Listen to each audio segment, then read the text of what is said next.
Hey friends, my name is Gabrielle and welcome to FrumiousReads, and we are coming to you this week with a weekly reading wrap-up. This week I was actually able to pick up some books, which was very exciting. It's been a while since I've actually read anything. I wanted to talk about the two books that I read this week and what I thought of them and kind of give little mini reviews. First book I want to talk about this week was The Science of Philip Pullman's His Dark Materials by Mary and John Gribbin.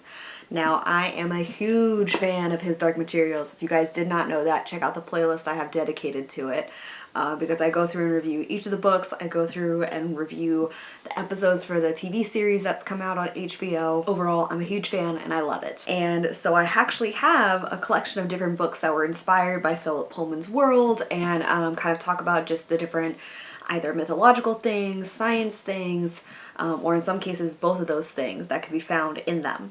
So this, obviously, as goes by the title, goes through the more science side of it and kind of talks about what would be considered possible, impossible, how we can translate this stuff from Philip Pullman's world into our own world. And it's really cool. Like, I have no major science background. Like, I'm not very fluent in math or science. Like, those were never my subjects growing up. The way they go through and kind of talk about dark matter and the idea of like space and wormholes and interdimensional and different dimensions, all of that, it's definitely something that someone can read. It's definitely something that someone can read without being like in the field. Definitely really interesting, and the writing itself is very good. Like, it feels like you're listening to a podcast almost, or you're hearing two friends talk about a subject that maybe you don't know much about. But I really like this book a lot, and it actually has a foreword by Philip Pullman, who I guess used some of Mary and John Gibbon's work to kind of source and pull material from when he was writing the series, His Dark Materials. So that's also really cool. Really enjoyed this book. If you like His Dark Materials, or you're into kind of the science of dark matter or other worlds and that kind of stuff, then definitely recommend you check this book out. The next book that I read this week was Gilded by Marissa Meyer. I loved the Lunar Chronicles. Marissa Meyer is one of the few authors who I feel like has just found their niche and has just been running with it. Like, she does fairy tale retellings, and she does it in a way that makes them super different from anything else that many people have read, and it makes it still familiar enough that you know the story, but you don't know everything that's going to happen. You know, so she always puts a new spin, a new twist, and a new take on everything. So Gilded is a, oh no, I just lost it.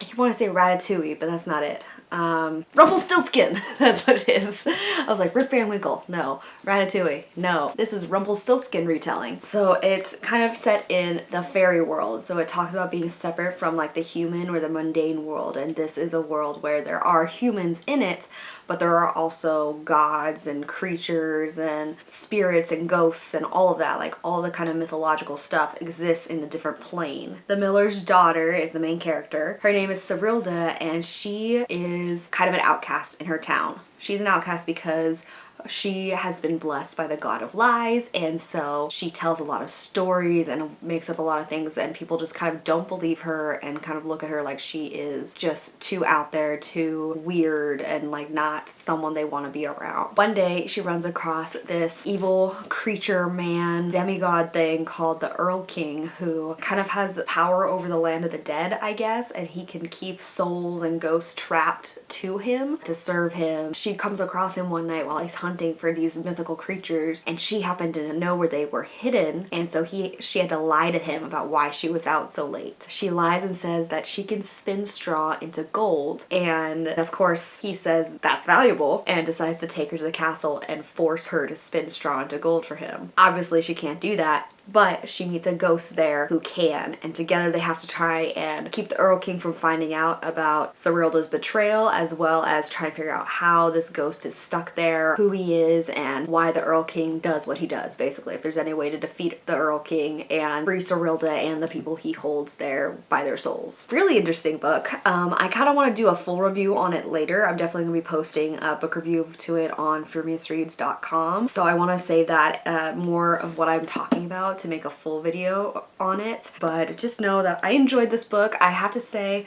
I still think the Lunar Chronicles is better, and I haven't read Heartless, but when it comes to adding this one to the world of Marissa Meyer, I guess, I don't think it quite fulfills the potential that like the Lunar Chronicles did.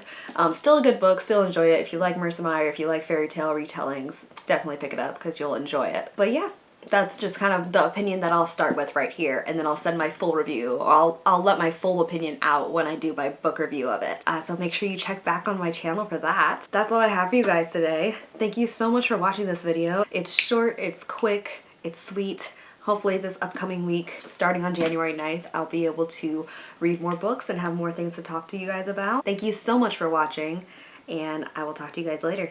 Okay, bye.